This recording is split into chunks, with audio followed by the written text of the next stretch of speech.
Dr. Frankl, what is the difference between people who are able to pick themselves up, get over life's problems, and those who are not? The decisive factor is decision, the freedom of choice, the freedom to come up with a decision. It should be, I would like to become this way or another, in spite of conditions that should only seem to fully determine my behavior. I wish to act freely as a responsible being, which is a human being. I wish to act in accord with heredity and environment, owing what I become to them, but also, if need be, in spite of the worst conditions.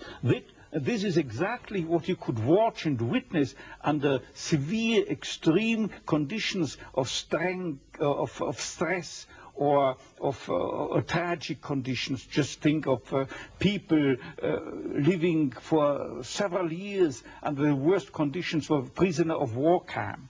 There's a whole body of psychiatric literature about that, or for that matter, in concentration camps. And this is what should be acknowledged. People are free, and if you watch or study the lives of such people in just a detached, down-to-earth, empirical, strictly empirical, scientific way and fashion, in another way than you presented it and you commented it, in another way, then people get the picture, the impression of a human being as something, not someone, something that is fully determined, whereas they don't recognize and acknowledge the freedom and the responsibility for themselves, the responsibility for making something or someone out of himself.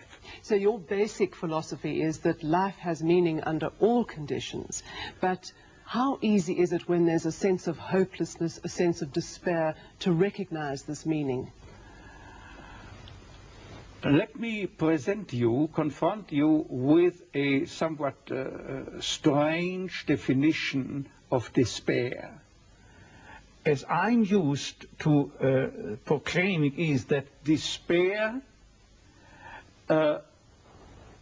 can be explained in terms of a mathematical equation. D, capital D, equals S minus M. What does it mean? Despair is suffering without meaning. As long as an individual cannot see any meaning in his or her despair, he or she will certainly be prone to, in its suffering, I wanted to say, no meaning in the suffering, he or she will certainly be prone to despair and, under certain conditions, to suicide. But at the moment they can see a meaning in their suffering, they can mold it into an achievement, they can mold their predicament into an accomplishment on the human level. They can turn their tragedies into a personal triumph. But they must know for what. What should I do with it? But if people, like so many segments of present-day society and population, cannot find any meaning whatsoever in their lives, cannot see anything meaningful, they more often than not have something to live by, or say at least enough to live by. They cannot see anything to live for. What is the answer to the question, why me? Why did this happen to me? The answer to such a question is nothing that a psychiatrist or any other type of a scientist can come up. But I would not share the opinion of, say, Jean-Paul Sartre, who said we have to accept and to shoulder courageously, heroically, the absolute meaninglessness of our lives. But what I think is rather that what we have to accept is the incapacity of our humanness, the incapacity to recognize the ultimate meaning in intellectual or merely rational terms. This is the only thing we have to accept. But still, we may believe in an ultimate meaning, but to lead someone, say a patient, to eat the way for him to such a belief, to faith, is of course not the business or job to be carried out by a psychiatrist, but rather by a theologian. Tell me, to what extent do you feel we have choices in the things that befall us? Our freedom is a finite freedom, a limited freedom.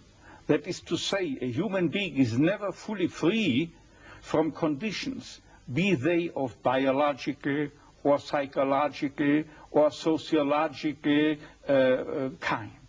But the ultimate freedom is always and remains always reserved to ourselves. That is the freedom to take a stand to whatever conditions might confront us. How we react to the unchangeable conditions is up to ourselves. In other words, if we cannot change a situation, we have always the last freedom to change our attitude to that situation. Dr. Frankl, give me an example of meaning that can be taken out of a situation of despair. I once received a letter from a young Texan student who told me his own story. At the age of 17 years, he had an accident when indulging to his diving sport. And from that time on, he was paralyzed from the neck down. And he wrote to me, "I broke my neck, but it did not break me. I am at present helpless, and this handicap will remain with myself apparently forever. But I have not given up my studies. I went, because of my own helplessness, to help other people. I want to become a psychologist, to help others. And I'm sure," he wrote to me, "that my suffering will add an essential contribution to my ability to understand others and to help other people." This man, three years later, was invited by me to deliver a lecture, to read a paper at the 3rd World Congress of Logotherapy taking place at the University of Regensburg in West Germany. He was brought in and with his wheelchair by a plane from Texas to West Germany and delivered a lecture under the title, "The Defiant Power of the Human Spirit." The last sentence read, "I know that this is true because that man was me."